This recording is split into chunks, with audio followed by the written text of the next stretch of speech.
The bank said I owed $750,000, but I never signed a thing. My wife used my name to buy her boyfriend a house. What I did next made her face go pale. It was a Thursday. I remember because the office cafeteria was serving their sad attempt at beef stroganoff, and I was halfway through picking out the mushrooms when my phone buzzed. At first I almost ignored it. Probably another calendar reminder or one of those spam calls offering a free cruise in exchange for my soul. But something made me glance at the screen. Sentinel Bank, Mortgage Department. I frowned. I didn't have a mortgage with Sentinel Bank. In fact, I didn't have a mortgage at all. I answered more out of curiosity than concern. The cheery voice greeted me on the other end. Hello Mr. Devlin, we're calling regarding your third missed mortgage payment for the Duskwood property. We've sent several notices, and this call is to confirm. Wait, I'm sorry, I said, trying not to sound rude. You must have the wrong Marcus Devlin. I don't own a home. I rent. You've got the wrong guy. She paused for a beat, clearly used to denial from behind to borrowers. I understand, sir, but can I confirm your birth date and the last 4 digits of your social? I gave them, more amused than alarmed. But when she read back my details and they matched perfectly, my stomach dropped. We mailed and emailed your statements, she added, voice now tinged with concern. Would you like me to resend them? Yes, I muttered, please. To this email I gave her my personal address. She thanked me, wished me luck catching up on payments, and hung up just like that. The moment I ended the call I stopped tasting the stroganoff. I sat there, phone trembling slightly in my hand. My head was spinning, trying to make sense of something that made none. I pulled up my email and opened a spam folder, something I rarely checked unless I was bored. There it was. Multiple messages flagged as urgent, payment overdue. Foreclosure warning, my name, my information. A balance of $746,000 and change. 3 missed payments. An address I'd never seen in my life. I clicked on one of the attached PDF statements and opened the original mortgage contract, and then I saw it. My name typed neatly at the bottom of the agreement. And a signature, one that looked like it had been practicing being me. It was close enough to pass at first glance, but I could tell, it wasn't mine. The loops in the D were too tight. The tail of the N slanted upward, like someone mimicking confidence they didn't actually have. Whoever signed it had tried really hard to be me. I leaned back in my chair and felt my lungs seize up. This wasn't just some clerical error. Someone had taken my name, my identity, and used it to secure $750,000 of debt. But who would? I didn't even let the thought finish. Somewhere deep inside, I already knew. I drove home early. I didn't tell my boss or finish lunch. I just grabbed my jacket and keys and walked out of the building like I was on fire. My apartment was 20 minutes away, but the road blurred beneath my tires. I couldn't feel the wheel. Couldn't feel my fingers. All I saw was that fake signature. All I heard was that woman's voice on the phone, reading my birthday like it belonged to a stranger. When I walked through the door, she was in the kitchen, my wife. She was making tea. The scent of lemon and ginger filled the room. She smiled when she saw me. You're home early, she said. Everything okay? I didn't answer right away. I walked to the counter, opened my laptop and pulled up the mortgage email. I turned the screen toward her. You want to explain this? Her eyes flicked down to the screen. Her smile didn't even twitch. She just set her teacup down and shrugged. Oh, that. My voice cracked, but I didn't raise it. They say I bought a house for $750,000. Technically you did. She was calm, too calm. I mean, your name is on the paperwork. It just made things easier. Easier? I asked, blinking. Easier for who? She didn't answer. Just picked up her cup and walked to the living room. Like this conversation didn't have the power to destroy our lives. I followed her. Did you forge my signature? You weren't using your credit for anything serious, she said, as if that made it better. I didn't think you'd mind. I stood there frozen, trying to process what I'd just heard. She'd signed a mortgage in my name without my knowledge for a house I didn't know existed. And she said I wouldn't mind? Who's living there? I asked. Though part of me already knew. I'd noticed the extra gym clothes in the laundry lately. A second cologne scent lingering after she'd been out late. Things I told myself not to overthink. She hesitated. No one really. I mean a friend. He needed a place. I laughed. Not because it was funny, but because if I didn't laugh I might break something. A friend. She didn't respond. Her silence was the loudest confession I'd ever heard. I turned and walked back toward the door. I didn't know where I was going. I just needed to breathe air that wasn't soaked in betrayal. Before I left I looked back at her one last time. She was sitting there with her tea, legs crossed, eyes blank like she couldn't understand why I was upset. And in that moment I realized something chilling. This wasn't guilt. This wasn't regret. This was routine. The drive to the condo felt longer than usual, though it was only 20 minutes. When your world starts unraveling, time doesn't just slow, it mocks you. I didn't turn on the radio. I didn't open the windows. I just drove, the quiet in the car louder than anything I'd heard all day. My hands were still shaking on the wheel, not from fear, from something else, something that sat in my gut like a brick. Disbelief, betrayal. The knowledge that the woman I came home to every night had sold my name like a second-hand coat. When I pulled into the driveway and parked, I just sat there for a moment, breathing. I couldn't go back inside without answers, but I also couldn't pretend I didn't already know. Talia had done this. She'd used my trust, my identity, my credit me, and she wasn't sorry. She was smug, relaxed even. Like forging a man's name on a $750,000 loan was just another item on her to-do list. Inside the apartment, she was in the bedroom, scrolling through her phone with one leg tucked under her. The same woman who used to wait for me at the door with takeout and a grin now looked up like I was the one interrupting her peace. "Back again?" she asked. "You're acting like someone died." I didn't sit. I didn't even remove my jacket. I opened my email and scrolled to the PDF of the signed mortgage agreement. I zoomed in on the signature line and turned the screen toward her. "Who wrote this?" I asked, my voice calm. Too calm. Like I was trying to negotiate with a live grenade. She sighed, tossed the phone aside. "Why are we still talking about this? I told you it was just easier. The loan officer needed a name with strong credit. You weren't using yours." I did what made sense. "What made sense?" I echoed. "Talia, this is fraud, this is identity theft, this is Relax," she cut in, waving her hand like I was being dramatic. "You act like I ruined your life. I didn't steal from you, I didn't run off with your savings, I just used your name, and you're still here, still working, still fine. So what's the problem?" That was the moment I understood just how far apart we really were. She didn't see it as betrayal, she saw it as resourcefulness, like she was solving a puzzle and I was just one of the pieces. I looked at her, really looked at her, and realized I didn't know the woman I'd married. Not truly. I opened a browser and started digging. It didn't take long. The forwarding address on the mortgage documents wasn't some clerical accident. It was real. I found it in a luxury gated community just outside the city, Duskwood. I'd never been inside, only passed it on my way to work. The kind of place with palm-lined streets, security guards at the entrance, and HOA fees that could pay off my car. There it was, listed online in a recent just-sold post for 82 Alderview Court, sold under my name. Photos of the interior flashed before me like a cruel joke. Vaulted ceilings, designer kitchen, backyard pool, everything I'd never had, never even wanted, and yet apparently now owned. I stared at the screen until my eyes burned. Then I grabbed my keys and left. "Where are you going?" she asked. "I'm going to see the house I paid for." I didn't wait for a reply. Driving into Duskwood felt like stepping into a movie set. Perfect launch, identical mailboxes, everyone's sprinklers on some secret schedule. I slowed down as I neared Alderview Court. I didn't even have to guess which house it was. I knew it. There she was, on the porch, laughing, wearing black leggings and an oversized tee, her hair pulled back in a ponytail. She looked at home, comfortable like she belonged. She had a drink in one hand, iced coffee, judging by the condensation, and she was leaning against a man. He was tall, muscular in that way gym trainers tend to be. Close shave, sunglasses, tattoos snaking up his arm. He had one hand on her hip and the other casually holding a leash to a golden retriever. He leaned in and kissed her cheek like it was the most natural thing in the world. And I just stood there in my car watching the woman I married play house with someone else on a property bought under my name. They didn't see me. I didn't want them to. I drove off without a word. Not because I was scared. Because I was done playing checkers. This wasn't going to be another argument where I raised my voice and she rolled her eyes.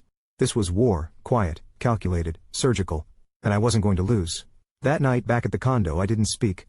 Talia was out late, probably back at the porch with him. I sat at the kitchen table with the lights off, staring at the copy of the mortgage again. I printed it out, circled every piece of forged information, marked the fake signature with a red pen like I was grading a failing exam. I highlighted the names. I noted the timestamps on the emails, and then I opened my drawer and pulled out an old business card. Shay Rourke, an old college friend, now one of the toughest fraud lawyers in the city. I hadn't spoken to her in 3 years. But people like her didn't forget who stood by them when they were still scrapping for internships. I picked up my phone and called. "Shay," I said when she answered, groggy from sleep. "Marcus," she replied, voice clearing. "Well, it's been a minute, yeah. And I need a favor." "What kind?" "The kind that comes with forged signatures, $750,000 in debt, and a man living in my house with my wife." There was silence on the line for a second. Then her voice dropped into that tone I remembered from our debate days, calm, confident, lethal. "Meet me in the morning, bring everything." I nodded, though she couldn't see it. "Don't worry," she added, "we're going to bury them." And for the first time that day I exhaled.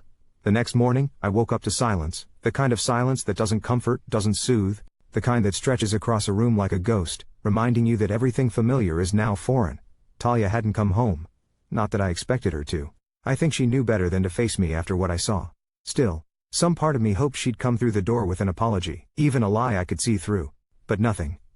I dressed without thinking, just jeans, a plain shirt, and my oldest sneakers, the kind you don't care about getting dirty. This wasn't a confrontation. This was reconnaissance. I needed to see them again on their turf in the world they'd built using my name. I left early, stopped at a coffee shop 2 neighborhoods over. I didn't want to show up rattled or worse, rushed. I needed a compulse, a clear head. I sat at the back of the shop, watching the steam rise off my cup, while I pulled up the listing for 482 Alderview Court again. That house had a pool, a patio for bedrooms, and a walk-in closet bigger than our entire bedroom, built with stone and arrogance and funded by a signature I never gave. Around 10, I drove into Duskwood again, this time slower, this time as a man who already knew the truth. The security guard at the front gate barely glanced up. One look at my name on the mortgage file was all it took to wave me through. That was the part that made me sickest. Everyone believed it was mine, because on paper it was. I turned onto Alderview and parked a few houses down. Enough distance to watch, not so much that it looked suspicious. I stepped out of the car and leaned casually against the hood pretending to check my phone. A few joggers passed. An older couple walked their dog.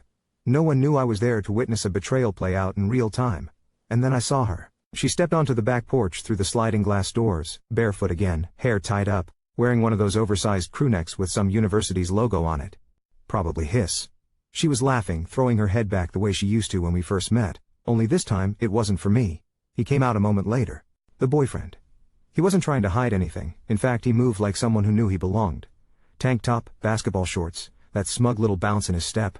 He walked up behind her and wrapped his arms around her waist, pressed a kiss into her shoulder like he'd done it 100 times before. And maybe he had. They sat down on the patio chairs and sipped from matching mugs. I couldn't hear what they were saying but I could tell, she was comfortable, he was at ease.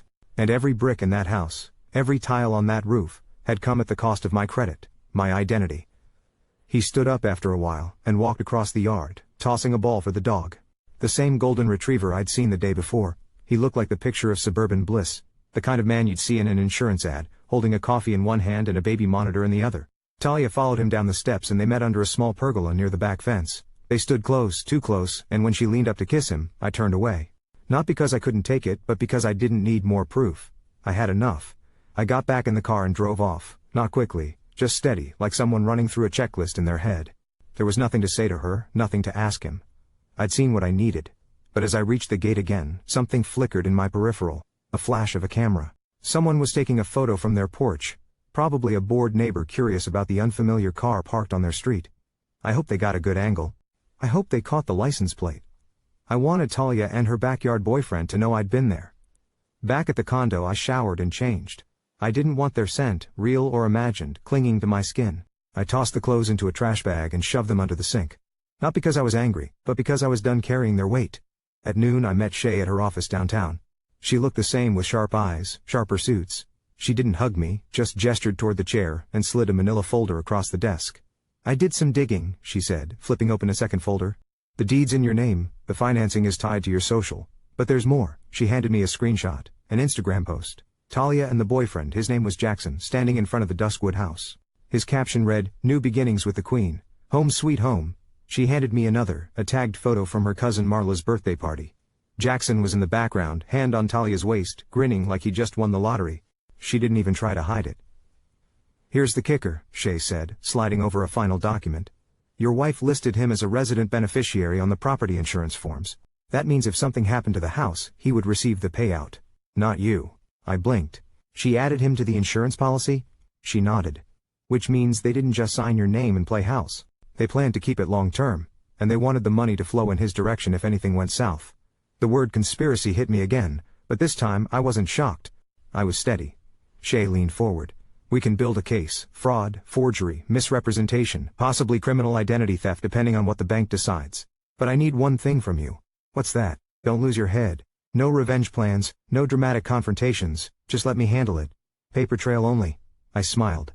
"No drama," I said. "Just justice." She smirked. "Good. Because the kind of justice I serve comes with handcuffs or lawsuits."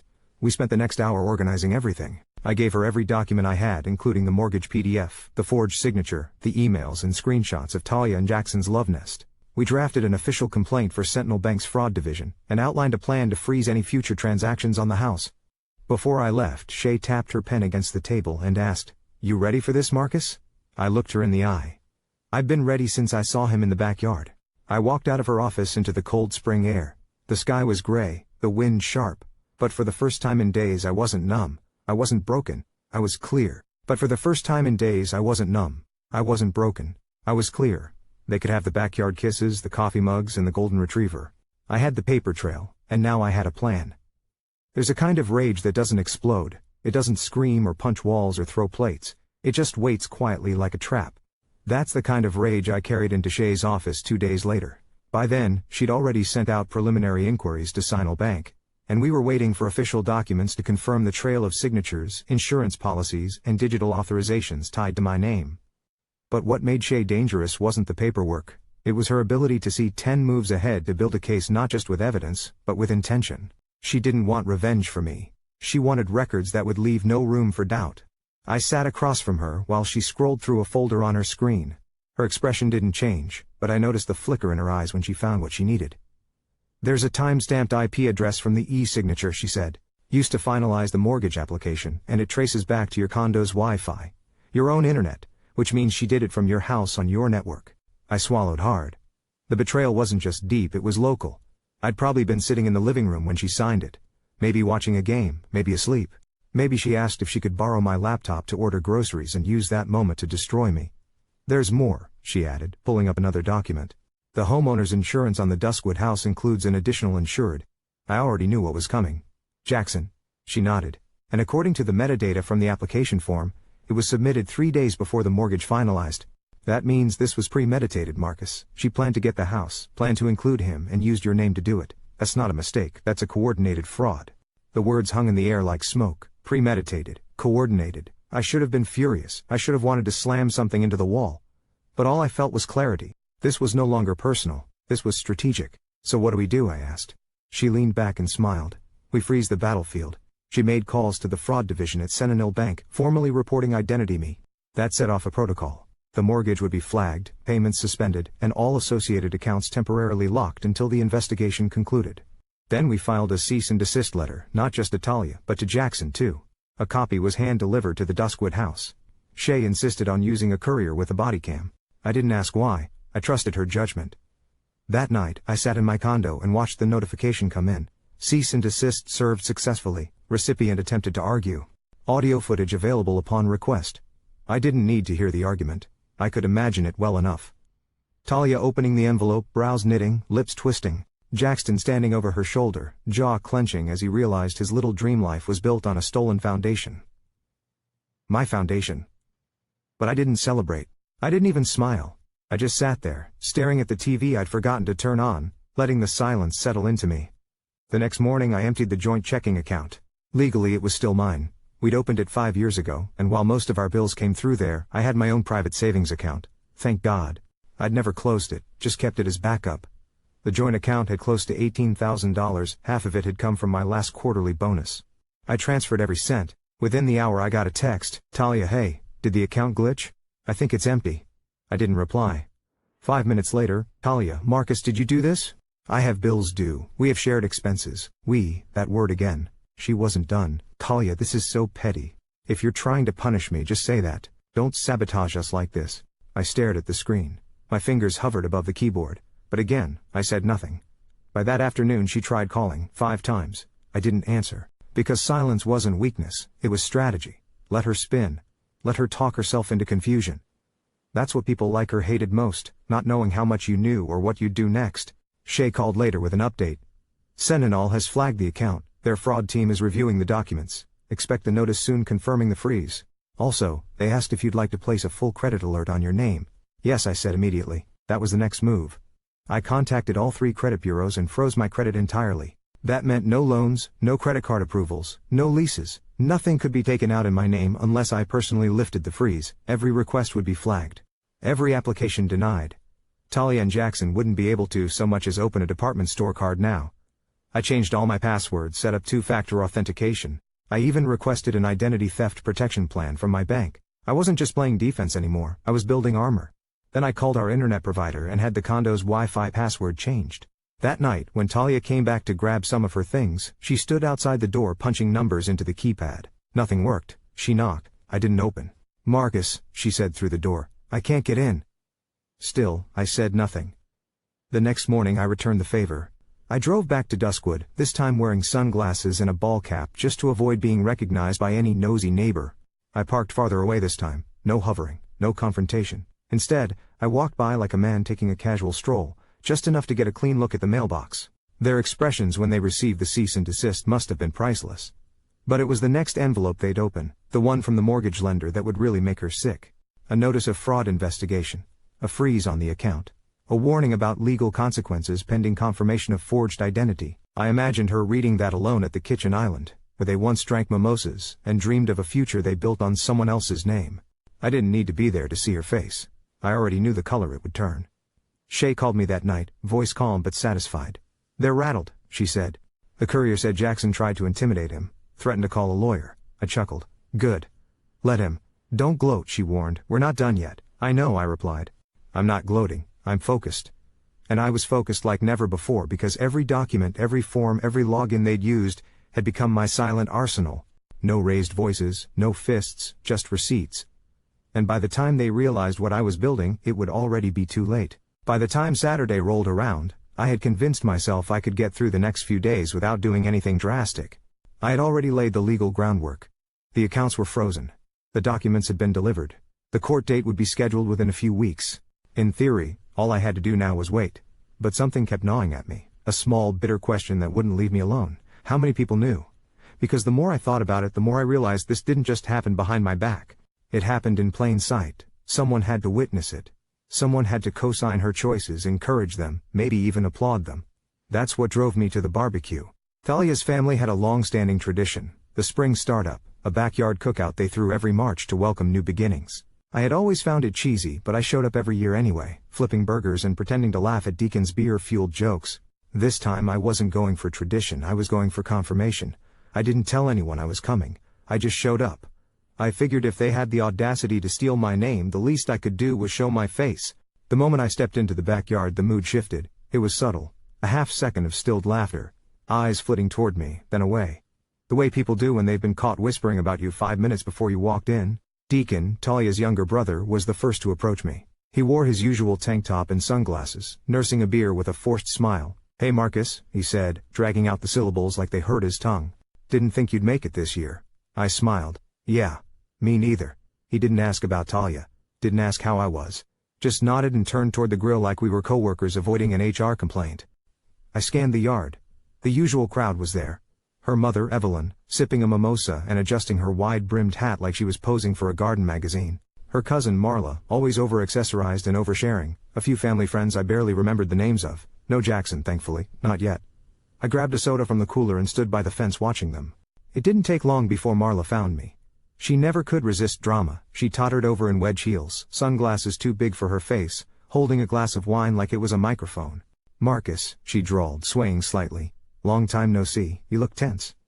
I smiled politely, just soaking it all in. She leaned in, lowering her voice. "I gotta say, you really must love her." I turned toward her slowly. "Why's that?" She grinned like it was a punchline. "Buying that house for her in Jackson? That's wild. I mean bold but wild." My heart didn't race. My hands didn't shake. I just tilted my head and gave her a long, quiet look. She backpedaled quickly, trying to turn it into a joke. "I mean, it's not like I would ever do that. Sharing credit scores is one thing, but giving someone your whole identity, that's like extreme love." I said nothing, just let her ramble. And in that moment the truth crystallized. They all knew, maybe not the fine details, maybe not the forged signature or the insurance scam. But they knew about Jackson. They knew he was with Talia. They knew about the house, and not one of them had said a word. Not even Deacon, who used to call me brother after 2 beers. I looked over at Evelyn, who hadn't once looked in my direction, not even a nod, not even a twitch. I finished my drink and set the empty can down on the patio table, then I walked up the steps and approached her. She glanced up as I stood in front of her. "Marcus," she said coolly, "enjoying yourself?" I gave her a thin smile. "Lovely weather." She nodded. "Yes, it is." She reached for her purse, pulled out her lipstick and reapplied it like I wasn't standing there thinking about how she'd once told me I was the best thing to ever happen to her daughter. "I guess congratulations are in order," I said, keeping my voice light. "I hear your daughter and Jackson are settling in nicely." She froze for a split second. "Just enough. Whatever arrangement they've made is their business," she said, recapping the lipstick, "not mine." "That's interesting," I replied. "Because the house is in my name. The debt is mine. The fraud too. You're sure that's not your business?" She said nothing. I waited a moment longer, just long enough for the silence to twist. Then I turned and walked away. I didn't need more proof. I didn't need a confession. I had something better: their indifference, their silence, their complicity. This wasn't just betrayal by Talia, it was betrayal by proximity, by everyone who nodded along and said nothing while I was being replaced. As I made my way to the front yard, Deacon caught up with me.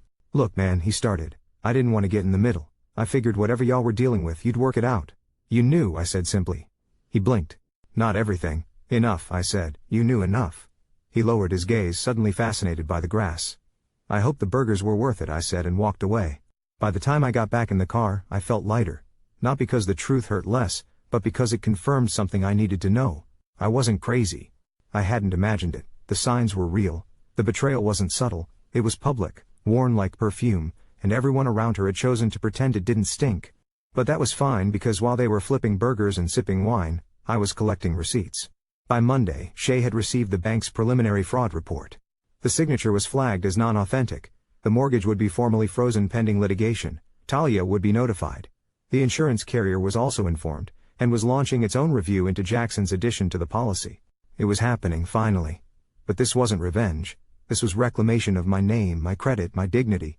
And the more they acted like it was no big deal, the more the truth would bury them quietly, legally, permanently. The thing about justice is it doesn't always come like thunder. Sometimes it slips in quietly through the back door with a clipboard and a case number. And that's exactly how it felt the morning I got the email. Subject line: mortgage account, fraud investigation status, active. I sat at my desk, coffee in hand, reading the message over and over. Sentinel Bank had launched an internal probe into the property at 482 Alderview Court. Payments were paused, interest was frozen, and no further actions would be taken until the identity claim was fully resolved. In plain terms, I wasn't legally responsible for the debt anymore, not while the case was under fraud review. I set the coffee down and leaned back in my chair. I hadn't realized how tense I'd been until I saw that word. Paused. For weeks I'd been holding my breath, waiting for the financial walls to cave in, but now, I had time. I had ground beneath me again, and I was going to use every inch of it. Shay didn't waste a second. As soon as the freeze was confirmed, she went on offense. The next step was an official cease and desist sent to both Talia and Jackson, this time notarized and certified. No more informal warnings. These came with a legal bite. She called me shortly after. "They'll get the letters by end of day," she said, "and I'm drafting the fraud affidavit for court submission. We're also notifying the credit bureaus." I nodded, though she couldn't see me. "What about insurance?" "Already flagged. The policy's under review. If they find forged documentation or misrepresentation, which we already suspect, they'll cancel it outright. That leaves the house uninsured and Jackson without protection." "And Talia?" She paused. "Well, that's the thing. Technically she doesn't exist on paper in this mortgage. Her name isn't on the title, not on the insurance, not on the financials, just yours. That means she has no legal right to the property." It was all starting to unravel, and I wasn't doing a thing but standing still. By noon, I got a notification from the bank. Someone had attempted to make a payment on the mortgage. Declined, account locked. The fraud flag had kicked in. I could only imagine the confusion on the other end of that transaction. I wondered if it was Jackson or Talia trying to fix what they thought was just a temporary glitch. An hour later, I received a text. "Talia, we need to talk. Why are the accounts frozen? What are you doing?" I ignored it. 10 minutes passed. "Talia, Marcus, seriously, you can't just shut down access to everything. We have responsibilities." That word again, like it still meant something. Like the minute she realized she couldn't bleed me dry anymore, we'd somehow turned into a team again. Another message. "Talia, if you think this is going to scare me, it's not. I'll fix it. We'll fix it." There was no "we" left. Not when she'd chosen someone else. Not when she'd written my name on a legal document like it was her signature to sell. That evening I checked the doorbell camera. It was motion activated and synced to my phone. Around 6:47 p.m., she showed up. She stood at the door with a canvas tote bag slung over her shoulder, tapping her fingers against the wood like she had every right to still be there. When she tried the key code, it didn't work. She tried again, slower, more deliberate. Still nothing. Then she rang the bell. I didn't move. I watched from the hallway, just out of view. "Marcus," she called through the door, "I know you're home." I stayed quiet. She knocked louder. "Don't do this. Come on. I know you're upset, but this is childish." That word, childish. Like I was throwing a tantrum, not recovering from betrayal that could have bankrupted me. I stepped closer to the door, just enough for her to hear my footsteps. I didn't open it. I didn't need to. Her tone shifted immediately. Okay, just let's talk, please." "Nothing." Her voice dropped. "I didn't mean for it to go this far. Jackson just needed a place. It was only temporary. I didn't think you'd find out like this." I closed my eyes. The lies were so casual now, like breathing. I know it looks bad, she continued, but you can't cut me out like this. Everything's in your name. You'll ruin both of us. I wanted to laugh. Now she was worried about what my name could do? I turned and walked back to the kitchen. The doorbell rang again, then again, faster this time. Like she was hoping sheer persistence would change reality. Eventually the bell stopped ringing, but I heard her voice one last time, barely above a whisper. Please, Marcus, just let me fix it. I didn't answer because she hadn't come to fix it. She came because she'd finally realized she couldn't control it anymore. The next morning I met Shay at her office to sign the official affidavit. The legal language was dense, but the meaning was simple. I did not authorize this debt. I did not sign these papers. I am not responsible. She handed me a copy to keep. This will go to the judge this week, she said. And with the mortgage frozen, the bank will likely seek a default judgment, not against you, but against the house. Once that happens, we can move for property reassignment. Meaning if they can't pay the debt and you didn't sign for it, and there's fraud involved, the court will likely transfer ownership to you, not them. The irony wasn't lost on me. A house I never wanted, never saw, never stepped foot in, willingly now on the verge of becoming mine legally, just so I could take it away from the people who stole it. I drove past it again on my way home, just once. The porch lights were off. The lawn hadn't been trimmed. A for sale sign was planted at the edge of the driveway. Clearly put up in desperation, probably without the agent realizing the legal chaos wrapped around it. Good. Let them feel uncertainty for once. Let them wonder what would be taken from them next. Back at the condo I finally slept. Not a nap, not a restless, anxious dose. Real sleep. Because the weight was shifting now. Not just the money, not just the house, but the power. And all I'd done was nothing. No yelling, no revenge schemes, just the law, just silence, just the truth. It happened on a Tuesday. I had changed the locks 2 days prior.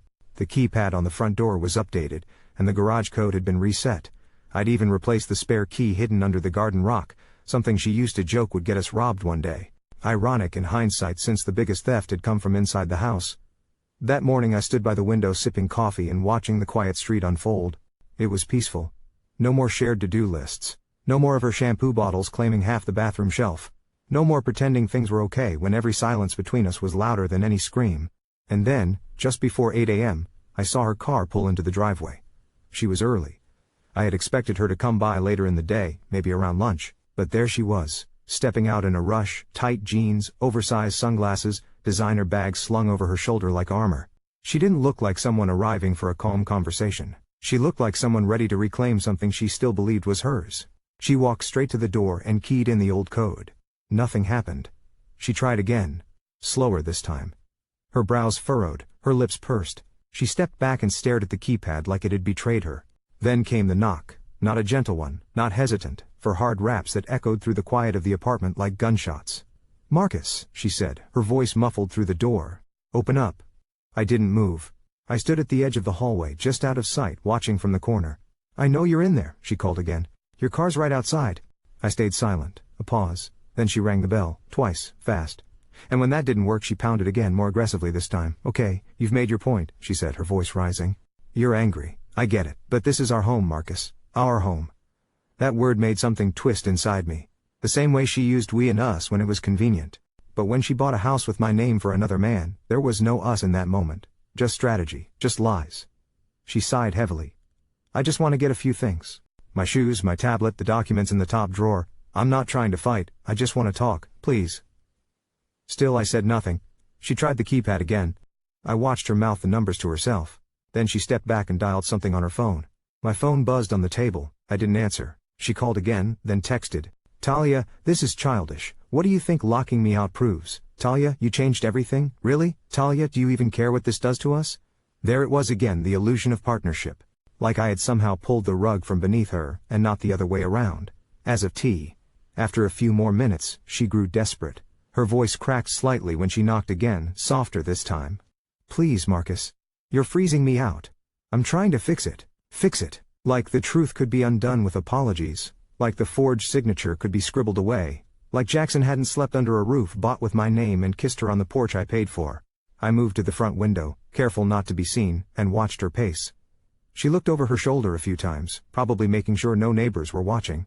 Her pride was unraveling by the second. Her confidence was flickering, and for once, she didn't have a script. Then she pulled something from her bag, a copy of the key. She tried it, it didn't fit. She jiggled it, pushed harder, cursed under her breath. Still nothing. I had replaced every lock on every door, I saw it then right there on her face.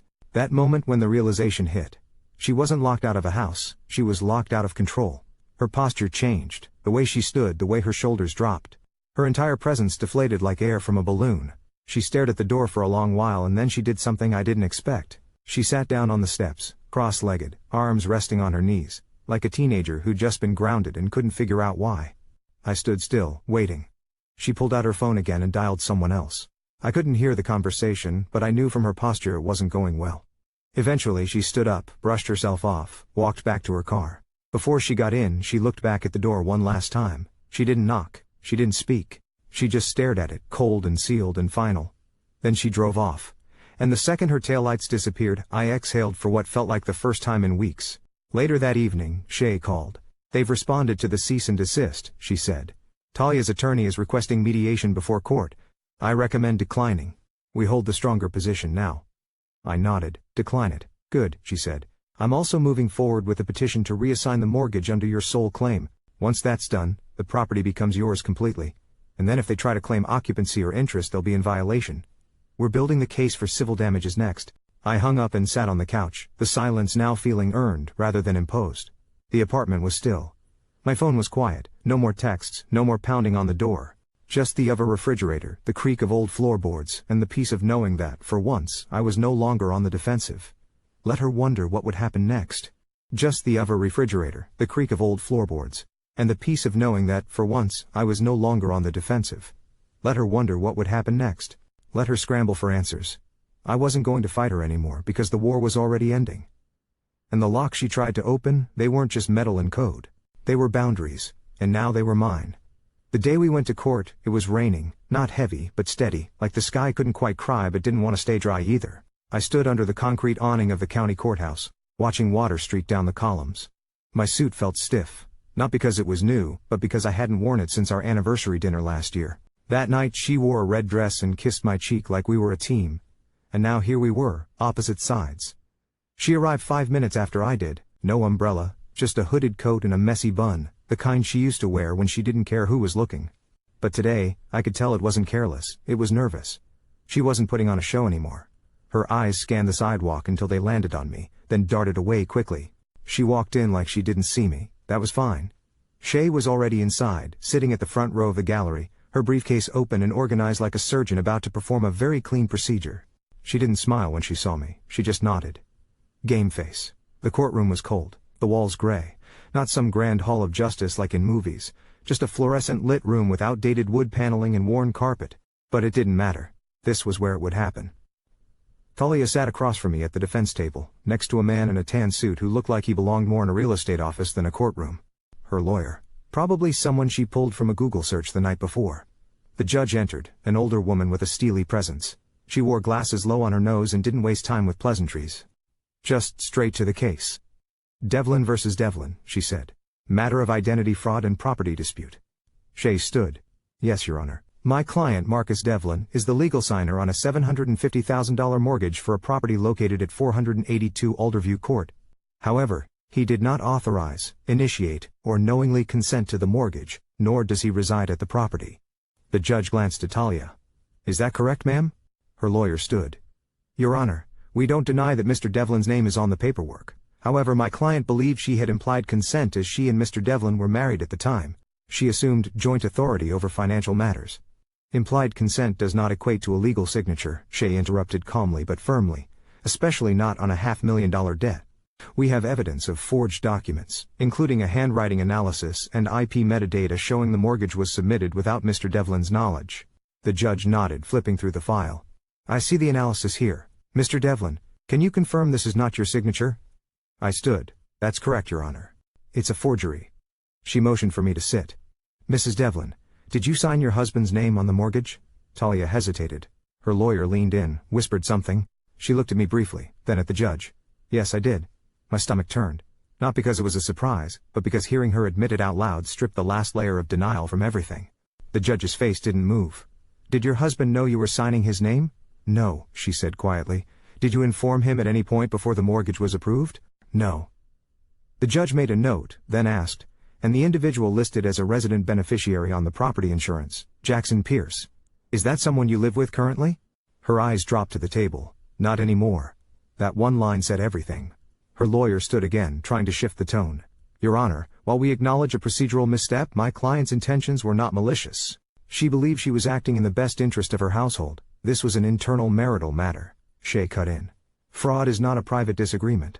It's a crime. The judge held up a hand. Enough. The room went quiet. She turned to me. Mr. Devlin, are you seeking financial damages or solely property reassignment at this time? I took a breath. I want my name cleared. The debt reversed in full ownership of the house as restitution. The judge nodded. Understood. Talia's lawyer whispered again. She nodded. And this time she stood. Your Honor, I'd like to make a statement. The judge tilted her head, assessing. Go ahead. She turned toward me. Not the judge. Not the room. Just me. I didn't do this to hurt you, she said, her voice shaking. I didn't mean for it to become this big. I thought it would. I thought it would just pass. That no one would notice. She glanced at her hands, then back up. Jackson and it wasn't supposed to be serious. But it got serious. And I felt like I had already messed up so much that fixing it was impossible. So I stopped trying. I didn't speak. She kept going. When I used her name, I told myself it was temporary, that you wouldn't find out. Or if you did, I'd explain it away. But then it all spiraled. The house, the insurance, the payments. And by then I didn't know how to stop. Her voice cracked. I'm sorry. I am. The courtroom was silent. Even Shay, who rarely gave space for emotion, let it hang for a moment before turning back to the judge. Your Honor, the apology is noted, but intent does not erase harm. And that was the truth. The judge cleared her throat. Based on the evidence and the admission from Mrs. Devlin, I am issuing a temporary transfer of mortgage responsibility to Mr. Devlin pending formal reassignment. The bank will be instructed to remove liability from the plaintiff. Furthermore, I am approving a hearing for civil damages next month. Mrs. Devlin, you will also be referred to the district attorney's office for potential criminal review. Talia's face went pale. Criminal review. She hadn't expected that. Her lawyer tried to protest, but the judge had already moved on. The gavel came down like thunder. One clean strike, one final verdict for now. Afterward, outside the courthouse, she caught up to me. I heard her boots on the wet sidewalk before I saw her face. Marcus, she called. Please wait. I stopped, but I didn't turn. I meant what I said, she whispered about being sorry. I looked over my shoulder, finally meeting her eyes. I know, I said. And then I walked away because apology didn't cancel consequence and sorrow couldn't unsign a lie. The official notice came in a white envelope stamped with a blue emblem from Sentinel Bank, and a return address in a city I'd never been to. It arrived on a Wednesday. I remember because the mailman, a guy named Owen who always wore earbuds and waved without speaking, paused just long enough to look at me differently. Like he could sense something important was in his hands. I didn't open it right away. I carried it into the kitchen, set it on the counter beside the coffee pot, and just stared at it. Not because I was nervous. I already knew what was inside. But some things demand a moment of silence before they're unsealed. I poured myself a cup, sat down, took one last breath as a man whose name had been tied to someone else's house, someone else's lie, someone else's version of a future. And then I opened it. Subject, mortgage reassignment and title transfer. Case ID number 948,127. The letter confirmed it all in neat, clinical language. The fraudulent mortgage tied to my name had been voided. The loan would be marked as discharged. The debt no longer belonged to me. However, because the court had ruled in my favor, and because the fraudulent party had defaulted, the property was now mine by legal reassignment. A house I never chose, never walked through willingly, never asked to see beyond photos, and now, it was mine. I folded the letter carefully, slid it back into the envelope, and placed it in the drawer with the others. The cease and desists, the affidavit, the court summons. Together, they told a story, not of a man who won something, but of a man who refused to be buried by what wasn't his. That afternoon, I drove to Duskwood one final time. No disguises, no slow cruises. I pulled right into the driveway like I'd lived there my whole life. The for sale sign was still there, tilted slightly from the wind, but now it meant nothing. No one could sell this place unless I said so. I stepped out of the car and took a slow look around. The lawn was overgrown. The roses she once bragged about on Instagram had wilted. The windows were shut tight, but one of the blinds was bent, like someone had peeked out and forgotten to fix it. The house felt hollow, like it was holding its breath. I had the new key in my pocket. Slipping it into the lock, I turned it once and pushed open the front door. The air inside was stale, cold. I could still smell lavender from whatever diffuser they'd left plugged in. I stood in the doorway for a moment, half expecting voices, movement. But the silence was complete. The furniture was still there. She hadn't taken it yet. A beige couch. A coffee table stacked with magazines. A tall floor lamp with a missing bulb. It looked like they had left in a hurry, or maybe they hadn't truly believed the day would come when they'd be locked out of what they'd stolen. I walked through the kitchen. The granite countertops were spotless, too spotless, like someone had wiped them down nervously, maybe hoping the evidence would vanish with the crumbs. The fridge was empty, a few magnets remained, one with her cousin's wedding date. Another shaped like a pineapple that read "Bless this mess." I stepped into the master bedroom. That was harder. The bed was unmade, sheets crumpled. There was a single high heel under the dresser, forgotten in the scramble. On the nightstand sat a half-burned candle and a phone charger that no longer had a phone to serve. I didn't touch anything. I didn't want to. This wasn't a victory lap. I wasn't there to gloat or to imagine some dramatic monologue about reclaiming what was mine. The truth was, this place had never felt like mine.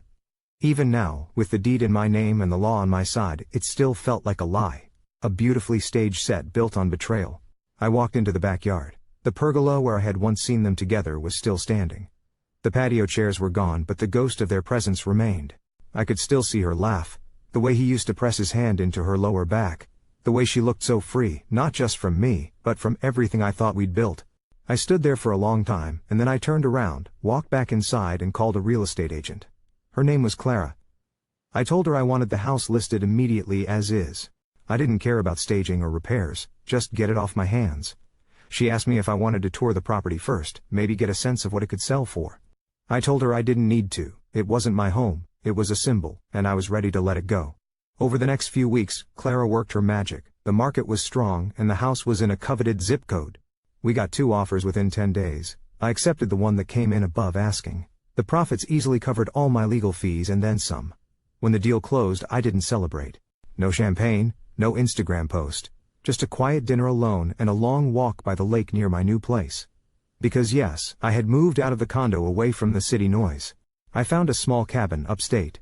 Nothing fancy. Just a wide porch, a wood-burning stove, and a view of the water that didn't need filters or curtains. I bought it under my own name. Paid in full, no loans, no lies, no one else's fingerprints on the deed. It was peaceful there. And every evening as the sun dipped below the tree line, I sat outside and breathed deep, clean, uninterrupted breaths. The kind you forget you need when your life is filled with manipulation disguised as compromise. Sometimes I'd wonder if she ever drove past the old house. If she stared at it and remembered how it all began. How she used my name like a spare key and let someone else move in behind it, if she ever regretted it. But mostly, I didn't think of her at all because that house wasn't the ending. It was the reminder of what I lost, of what I reclaimed, of what I would never allow again. The house became mine, yes, but it was never my home. That title belonged to something quieter now, something earned. They say when a storm passes, everything feels clearer. The sky softens, the wind eases, and suddenly you can see what survived.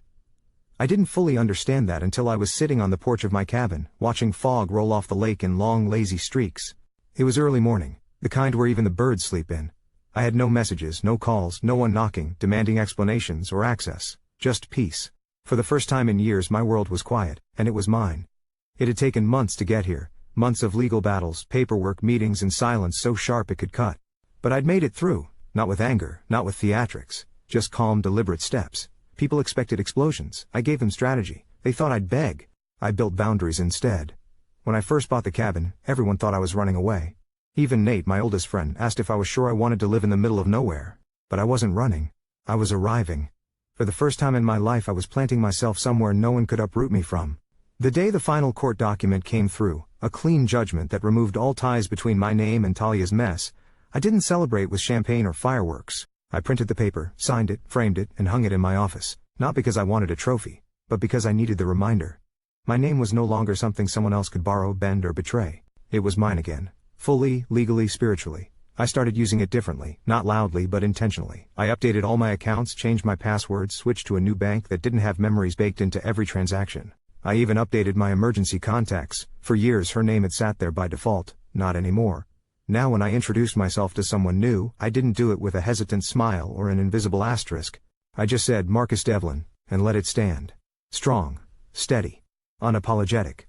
People ask me sometimes if I forgave her. It's a strange question. Forgiveness isn't something you announce like a weather forecast. It's not an act for them, it's a release for you. So, did I forgive her? I forgave myself first for not seeing the signs, for dismissing my own intuition, for believing that love meant silence and loyalty meant sacrifice no matter how one-sided. Forgiving her?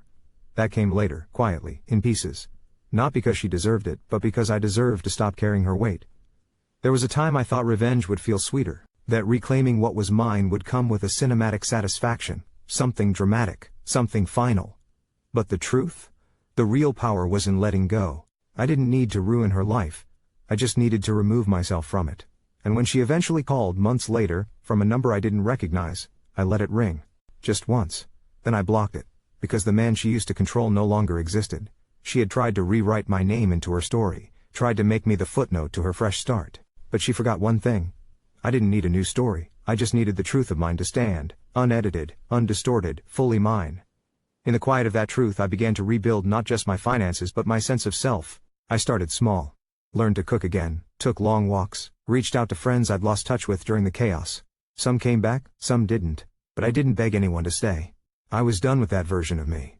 I read more, wrote more. I even started consulting for small businesses, helping people protect their assets, build clean contracts, create systems that couldn't be stolen with a forged signature. I didn't advertise it much, it spread by word of mouth. People who'd been burned found their way to me, and I helped them quietly the way Shay helped me. Shay and I kept in touch. She invited me to her firm's 10-year anniversary. I wore the same suit I'd worn to court, only this time, it didn't feel like armor. It just felt like mine. She smiled when she saw me.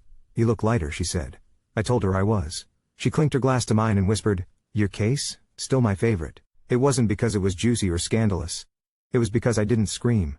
I didn't post revenge videos or sin-threatening texts. I let the paper do the talking. And that, in her words, was the most satisfying justice of all. One afternoon, almost a year after it all began, I drove past Alderview. The house looked different now. New owners.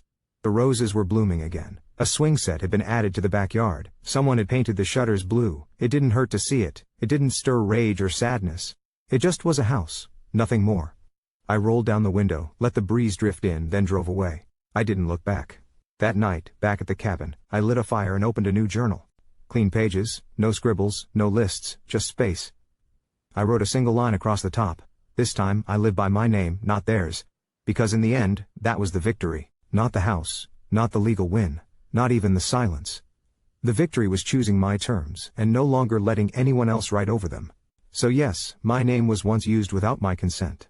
But now it only moves when I say so. And that is the only signature I'll ever need.